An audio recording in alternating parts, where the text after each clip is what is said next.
नमस्कार। योग संवादार्थ आज हमारे साथ हैं योगाचार्य ढाकाराम जी।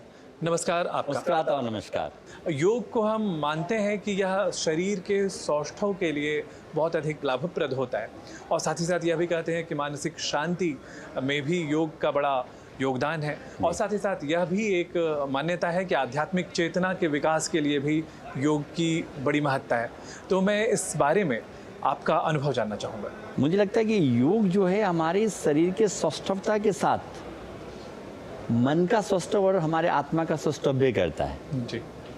तो योग से हमारे शरीर का संपूर्ण विकास कैसे हुआ?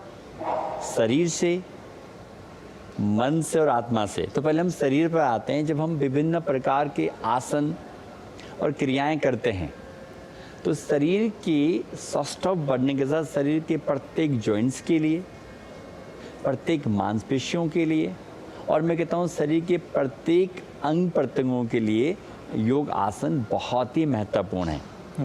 हमारा शरीर, हमारा श्वास और हमारा मन एक ही थैली के चट्टे बट्टे हैं जी।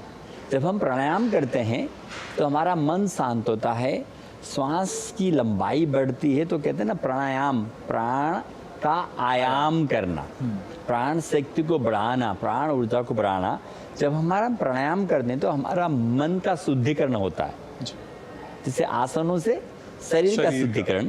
तो हमारा शरीर स्वस्थ होगा, मन स्वस्थ होगा तो हमारा जो आत्मा है, आत्मा के लिए क्या करते हैं? ध्यान। जब अगर हम एक्चुअल योग की बात करते हैं तो हमको शरीर से फिट रहना, मन से स्वस्थ रहना और आत्मा का शुद्धिकरण करना। और आत्मा का शुद्धिकरण का मतलब है हम आध्यात्मिकता की ओर बढ़ना। आमतौर पर योग को चिकित्सा से जोड़कर देखते हैं जी। मतलब रोगों को दूर कैसे करें, इसमें योग की कितनी भागीदारी होगी, इसको आप बड़े अच्छे तरीके से व्याख्यायित करते हैं, बल्कि आप प्रायोगिक रूप से इसे दिखाते भी हैं।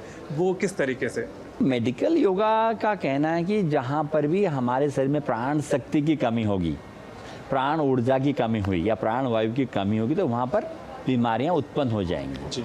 तो मेडिकल योगा में खासियत क्या है? हम लोग प्रॉप्स का सहारा लेते हैं, जैसे रस्सी है, बेल्ट है, बेडशीट है, तकिया है, पीलो है, कुर्सी जो आपके घर में मोस्टली मिलती है, उन चीज़ों का सहारा लेकर जो आसन उनसे नहीं होते उन आसनों को हम कराते हैं। और हमारा एक ही टारगेट रहता है कि जिस बहुत सारे ट्रैक्शंस हैं, बॉडी अलाइनमेंट्स हैं, उन सब को ध्यान में रखते हम उन सब बीमारियों का हम ट्रीटमेंट करें। फ्रॉम हेल्थ टू हैप्पीनेस, ये आपका योग मंत्र है। आप इसे कैसे व्याख्यायित करना चाहेंगे? अभी दुनिया में देखता हूँ कोई शरीर के पीछे भाग रहे हैं, कोई मन के पीछे भाग रहे हैं, कोई सिर्फ प्रवचन के पीछे भाग रहे हैं।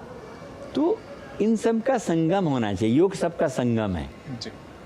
इसलिए मैंने फिर इसे कहा फ्रॉम हेल्थ टू हैप्पीनेस। आप अगर अच्छे हैं ना तो अपने किसी भी मायने को मैं आप सबको कि don't compromise your happiness. Happiness को कंप्रोमाइज़ नहीं करना चाहिए। और हैप्पीनेस तभी आती है जब रियल में आप योग करते हैं, शरीर के दृष्टि से, मन के दृष्टि से और आत्मा की दृष्टि से। तो क्या हुआ? आसन, क्रियाएं या किसी भी तरह की एक्सरसाइज, मैं नहीं बोलता आप क्या करो क्या मत करो, प्राणायाम जरूर करें अपने लाइफ में, उससे मन शांत होता है।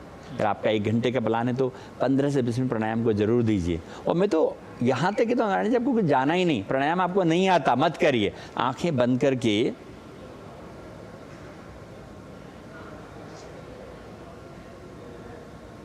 अपने आते जाते श्वासों को देख सकते हैं कि नहीं? अनुभव कर सकते हैं। हाँ जी। इसके लिए अलग से जगह चाहिए कि आपको, आप बस में बैठे हैं, ट्रेन में बैठे हैं, फ्लाइट में बैठे हैं, इतना तो इवन ऑफिस में भी बैठे हैं, तो मैं कहता हूँ कि कुछ पल अपने लिए निकालें। कुछ नहीं तो आंखें बंद करके अपने सांसों को देखें तो ध्यान तो अपने आप हो जाएगा, प्राणायाम तो अपने आप ही हो जाएगा। चिकित्सा के क्षेत्र में योग के भविष्य को आप कैसे देखते हैं? मुझे लगता है चिकित्सा के क्षेत्र में मेडिकल योगा की बहुत बड़ी इम्पोर्टेंस है। जैसे अपने बॉडी को हील करने के लिए इससे बड़ा चीज़ नहीं हो सकता। तो मैं सबको कहता हूँ कि हील योर सेल्फ। पहली बात तो नौबत ही नहीं आए, और नौबत आए तो इसका एक अगर मैं चाहूँगा कि इसका बहुत, आप देखिए एक घुटने का ऑपरेशन हम करते हैं 3 से 4 लाख रुपए लग जाते हैं, कोई बात नहीं, उसका कुछ बाउंड्रीज हैं जी। क्या बाउंड्री है आप नीचे नहीं बैठ सकते, आप प्रॉपर चल नहीं सकते, उसका एक पर्टिकुलर घुटने का एक उम्र होता है ना, जैसे इतने साल का, तो हम वहाँ तक जाएं क्यों? अगर आप नियमित अभ्यास करेंगे तो वो सब चीज़ें नहीं होंगी, लेकिन इसके लिए मेहनत करना पड़ेगा जी। आचार्य राकाराम जी, आपने दूरदर्शन के लिए योग संवाद के लिए समय दिया, इसके लिए मैं आपका बहुत शुक्रगुजार हूँ। आपको बहुत धन्यवाद ज्ञापित करता हूँ। मैं बहुत बहुत आभार आप लोगों का कि आपके माध्यम से जन जन तक योग का प्रचार प्रसार होगा, तो मैं दूरदर्शन को बहुत बहुत आभारी और मेडे हूँ। नमस्कार।